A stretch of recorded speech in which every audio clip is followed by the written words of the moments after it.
Magandang araw, ka-Star Buzzer.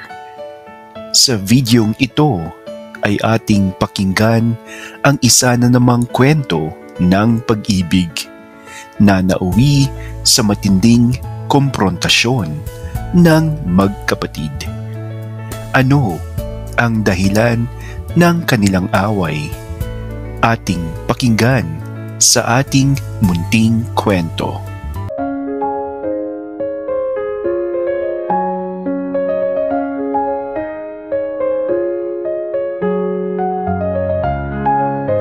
Ako, si Jethro, 20 anyos, tubong San Andres, Maynila at bunso sa magkakapatid. Tahimik lang ako at hindi pala barkada, kaya madalas nasa bahay lang ako at tumutulong kay mama. Si Karen, ang aking ate, ay mas matanda ng 3 taon. Siya yung tipo ng ate na sosyal, maganda at laging may daladalang bagong kilig sa bahay. Isang araw, ipinakilala niya sa amin ang bago niyang boyfriend, si Dave. Matangkad, moreno at may katawan na halatang nag-gym. Katawang gustong-gusto ko at sigurado ako na mukhang Dax din si Kuya Dave. Noong una, inosente lang akong nakatingin. Pero hindi ko maiwasang mapansin na iba ang tingin niya sa akin. "Uy, kapatid mo pala to." Sabay abot ng kamay niya. Pero imbes na simpleng shake hand ay medyo mas matagal ang kanyang hawak. Para bang may sinasabi ang mga mata niya na hindi ko mawari. Napalunok ako. "Opo, ako nga po," ang aking sagot. Pilit na ngumiti. Lumipas ang mga araw. Napansin ko na palagi siyang nakatingin sa akin kapag nagkakape sila ni ate sa sala. Kapag wala si ate, bigla na lang siyang magpaparamdam. Minsan, sadyang didikit habang dumadaan sa makitid na pasilyo. Minsan, babati ng, "Ang cute mo naman kapag seryoso ka." Alam kong mali dahil siya ay boyfriend ng aking ate. Pero sa tuwing naririnig ko ang kanyang boses o naaamoy ang kanyang pabango, ay iba ang tibok ng aking puso. Para bang may apoy na unti-unting lumalapit sa akin. Hanggang isang gabi, nang sunduin niya si ate, pero na late ito sa trabaho, ay kami lang dalawa ang naiwan sa bahay. Tahimik, walang ibang tao. At doon niya binitawan ang mga salitang hindi ko inaasahan. "Jethro, matagal ko nang gustong sabihin. Hindi lang si Karen ang dahilan kaya lagi akong pumupunta rito." Natigilan ako. "Anong ibig mong sabihin?" Lumapit siya. Halos isang dangkal na lang ang pagitan namin. Ikaw ang dahilan." At doon nagsimula ang kwento ng tukso, damdaming bawal at pag-ibig na hindi dapat pero mahirap pigilan.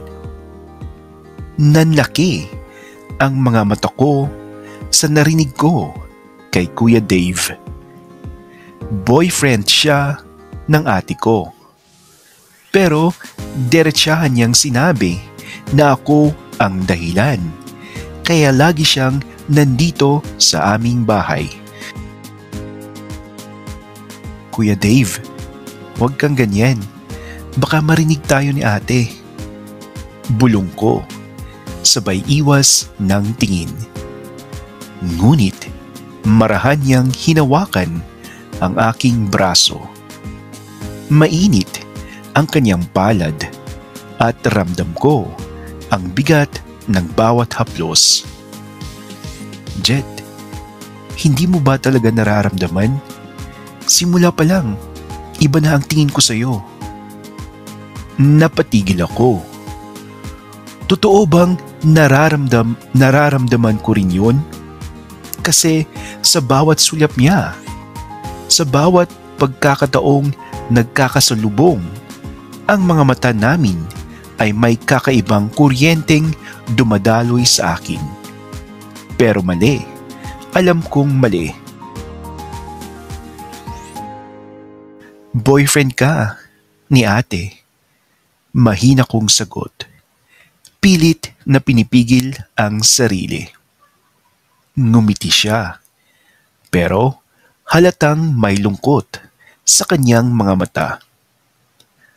Alam ko, pero minsan hindi mo kayang pigilan ang puso mo kung saan ito dadalhin. Bago pa ako makasagot ay dumating si ate.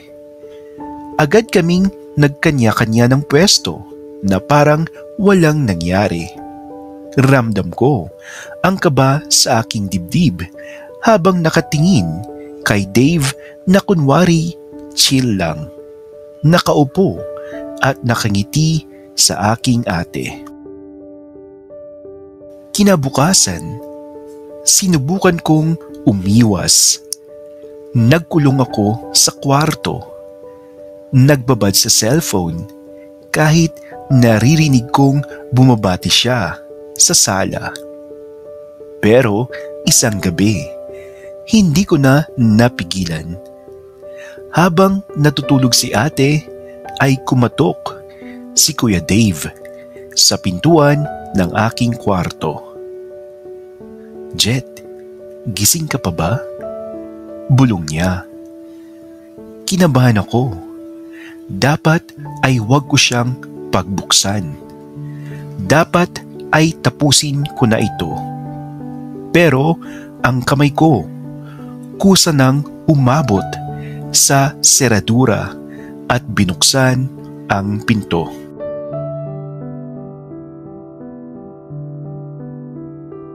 Nandoon siya, nakatayo at nakangiti. Hindi na ako makatiis. Kailangan kitang makausap. Kailangan kitang makita. At doon nagsimula ang gabi na nagbago ng lahat.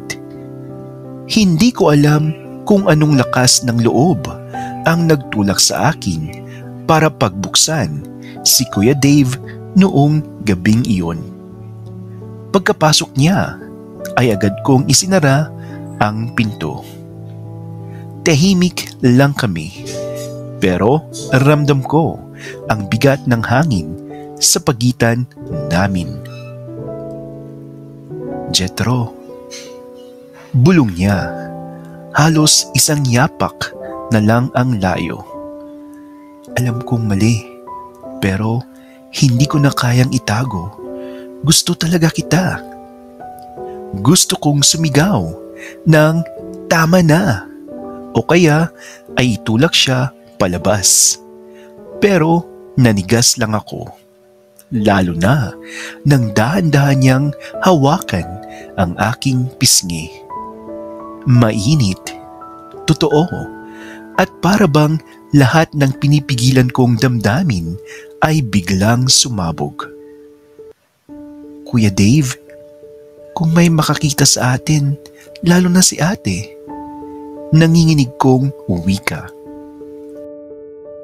Hindi siya magigising at kahit malaman niya, handa akong ipaglaban to. Sagot niya, na puno ng tapang ang boses.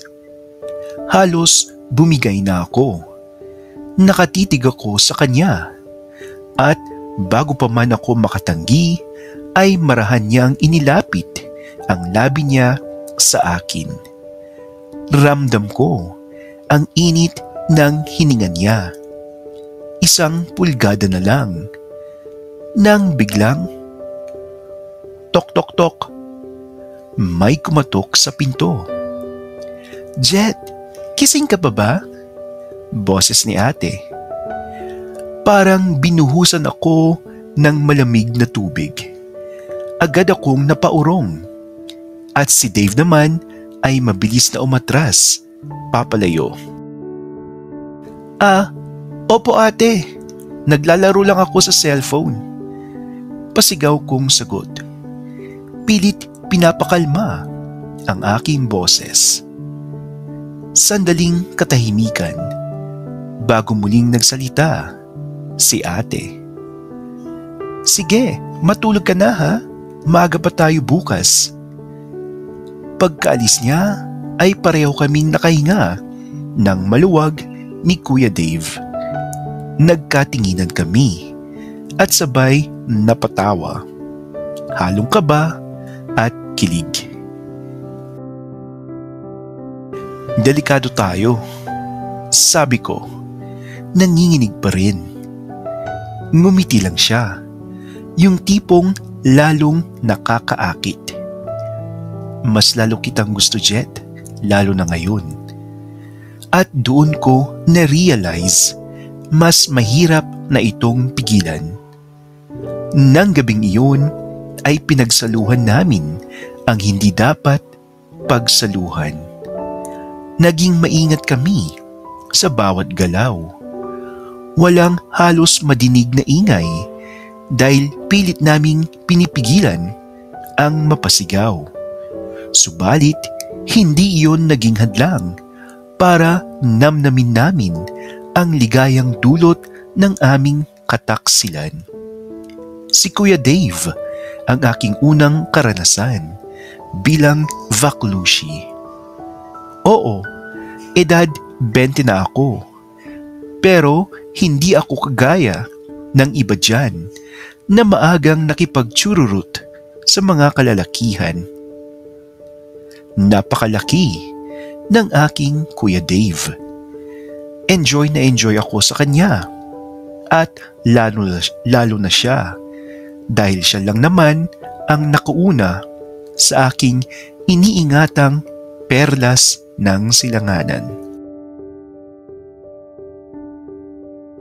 Pagkatapos ng gabing muntik na kaming mabuking ni ate, ay mas naging alanganin ang pakiramdam ko.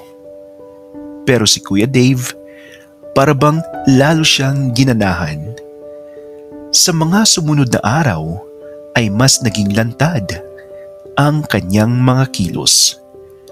Kapag magkasama kami ni ate sa sala, ay palihim niya akong sinusulyapan. Kapag dumadaan ako sa likod ng sofa, ay palagi niyang natatamaan ang kamay ko na parang aksidente. Pero alam kong hindi.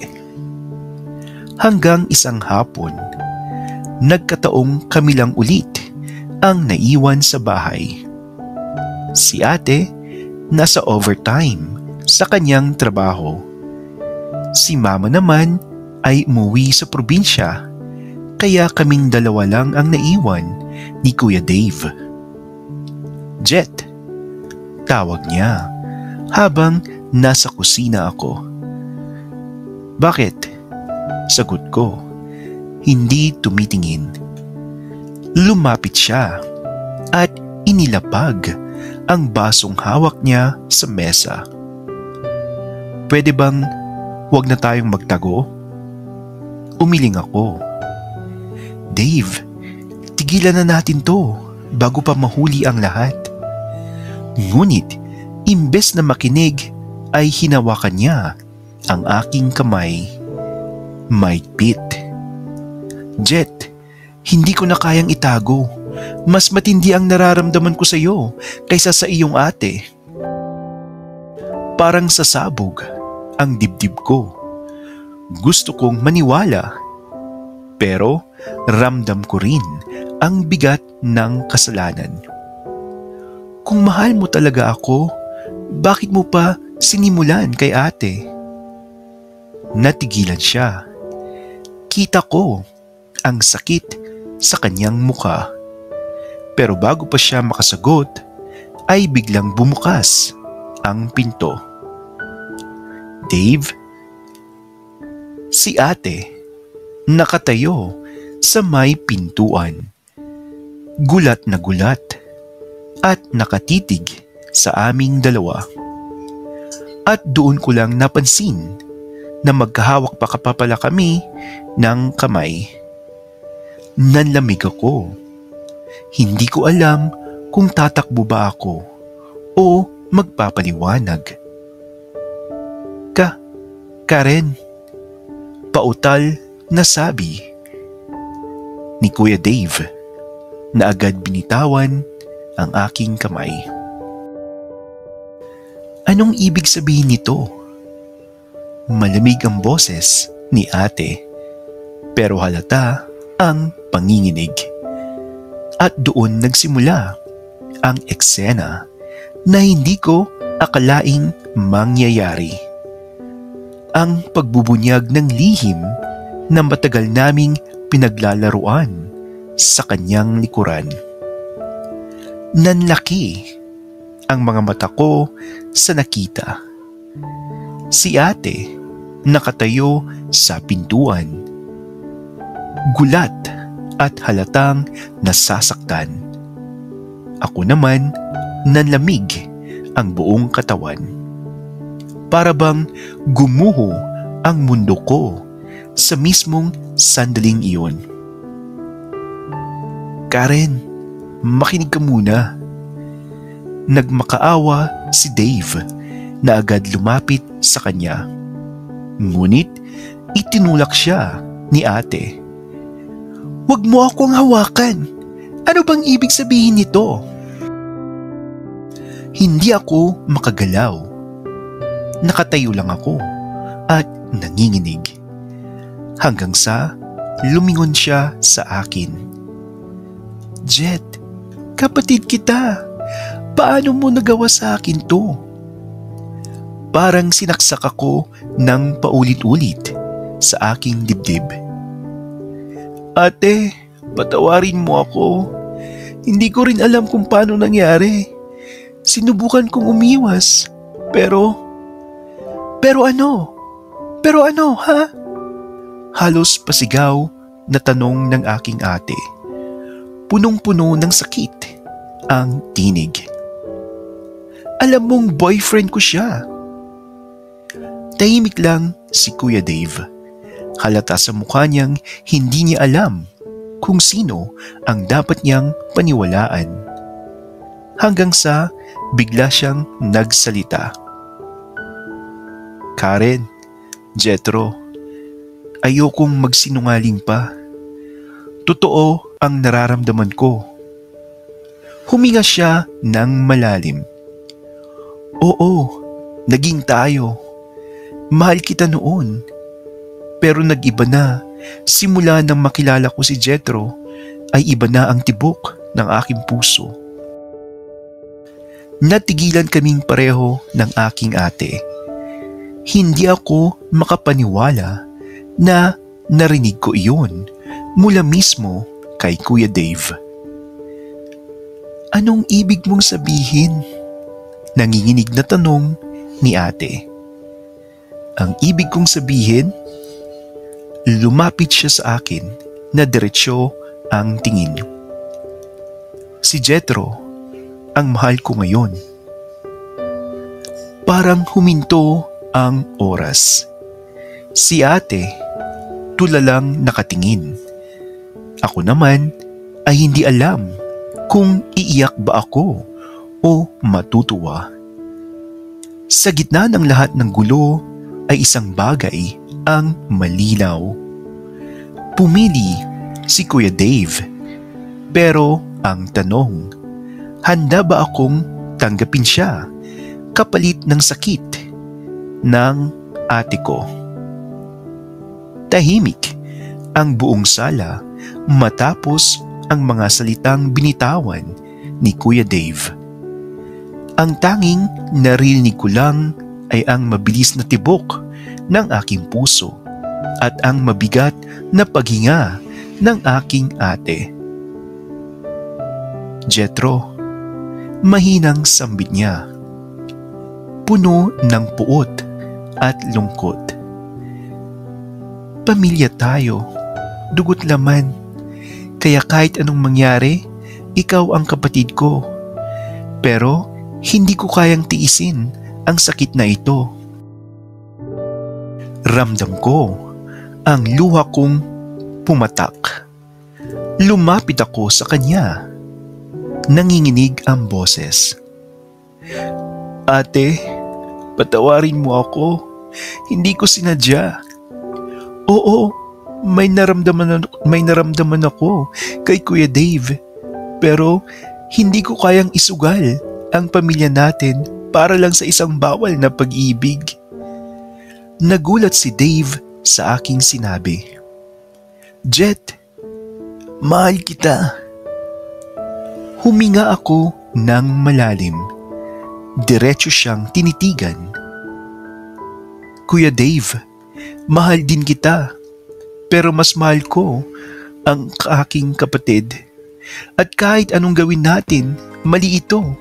Hindi pwedeng tayo ang piliin ko. Kumirot ang aking dibdib habang sinasabi iyon. Pero alam kong tama. Kita ko rin sa mukha ni ate ang unti-unting pagluwag ng bigat. Si Dave naman ay napayuko. Kita kong pinipigilan niya ang kanyang luha. Kung yan ang desisyon mo, tatanggapin ko. Lumapit siya kay ate. Karen, patawarin mo ako sa lahat. Hindi ko na hihilingin ang pangalawang pagkakataon. Aalis na ako. At ganoon nga ang nangyari. Umalis si Kuya Dave sa buhay namin. Mabigat man, natutunan kong may mga pag-ibig na hindi dapat ipaglaban dahil mas mahalaga ang tiwala at pagmamahalan sa loob ng pamilya. Makalipas ang ilang buwan, ay unti-unti ring bumalik ang lahat sa normal. Hindi ganun kadali, pero pinili naming maghilom ng sugat. At ako, natuto ng isang bagay na hinding-hindi ko makakalimutan. Ang tunay na pagmamahal ay hindi lang nasusukat sa kung sino ang pipiliin mo, kundi kung anong handa mong isakripisyo para sa tama. Maraming salamat sa pakikinig sa ating kwento ngayong araw. Minsan, may mga pag-ibig na dumarating sa pinaka hindi inaasahang pagkakataon. Pero, hindi lahat ng damdamin ay dapat sundin sapagkat may mga bagay na mas mahalaga tulad ng tiwala at pamilya. Kung dumating ka man sa ganitong sitwasyon sa totoong buhay, alalahanin na ang tamang desisyon ay hindi laging masarap sa pakiramdam. Minsan, masakit, pero iyon ang magdadala ng kapayapaan sa huli. Ang tukso ay panandalian lang, pero ang pamilya ay habang buhay mong kasama.